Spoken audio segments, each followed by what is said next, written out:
Near the end of the Bible are 21 letters from leaders of the early Jesus movement.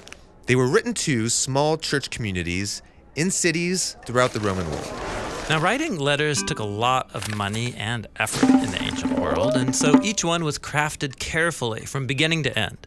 And that means we should read them as one whole literary work. So let's talk about how to read New Testament letters in their literary context. Of all the early Christian leaders, the Apostle Paul wrote the most letters. We have 13 in the New Testament. I often imagine him alone in his study, writing long theological essays. But Paul didn't work or write alone. In fact, he often names people from his team who helped him produce the letters. Oh, right, like Timothy or Silas. Yeah, Paul was constantly with his missionary teammates, on the road working out ideas as they talked and debated and taught together.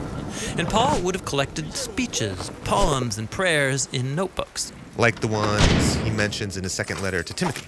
Right, and so Paul would get the right teammates in a room and start pulling together old and new material. Then they would hire a professional scribe and start creating drafts until they were satisfied with how it worked together as one whole. Then mail it off. Yeah, the letter would be given to a trusted teammate who would also be given instructions on how to perform it before the recipients. Perform it like read it aloud? Yeah, most people back then didn't read. Until Paul mentions this more than once in his letters, that they were designed to be heard, which is why they often sound like written speeches. So it's important for us to read and listen to these letters from beginning to end, too, so we can appreciate how each part contributes to the whole. Exactly. Now, every culture has its own practice for how to organize a letter, and in the first century, there was a standard format. You have the opening, which names the author and then the receiver. Then a prayer of thanks or a greeting. Then comes the body of the letter. This part is the main reason for writing in the first place, what the receiver's supposed to know or do something about. Right.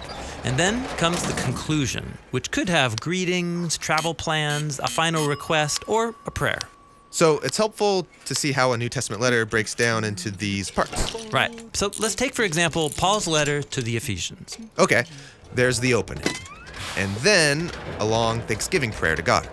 And in the center of this opening prayer, Paul introduces the main idea of the whole letter. It's about God's plan. To unite together all things in heaven and earth, in Messiah Jesus. But what does that mean? Well, as we move into the body of the letter, Paul is going to repeat and unpack this rich idea. Right, but in the body of the letter, it's easy to get lost and lose track of what Paul's even talking about. Totally. I mean, the letter to the Ephesians has about 3,000 words. And that one's short compared to his other letters. But remember, Paul wrote these letters to be heard aloud.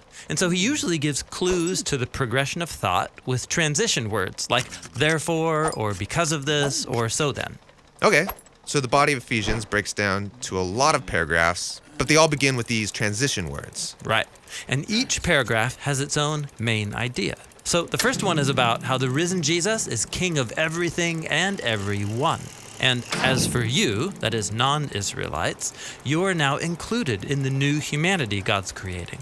Therefore, God's one new family consists of people from all nations. So God has unified a new humanity in Jesus. That's the core idea here. Right, and that theme unites all of the paragraphs in chapters 1 through 3. Then we come to chapter 4, and we get a really significant transition. Therefore. Yeah, that transition word is actually a hinge between the first and second half of the letter. God's unified a new humanity in Jesus. Therefore what? Great question. Let's keep going, and we'll summarize the paragraphs of chapter 4. God's one new humanity is really diverse, so we must live together as God's new creation, and that, therefore, requires that we learn how to love and forgive each other because we are one. This section is all about living in unity. Right, and so you can see now how all the parts of the letter fit together into one flow of thought. God's unified a new humanity in Jesus, therefore live in a way that fosters that unity. Seeing it broken down like this is really helpful. It's like a roadmap, so I don't get lost. Right, and you can read every New Testament letter this way. Break it down into smaller parts to see the message of each paragraph. And then trace repeated ideas and transition words to see how they all connect back together. Then you'll see how the apostles brilliantly combined all of the pieces into a literary whole that spoke to Jesus' first followers and can still speak to us today.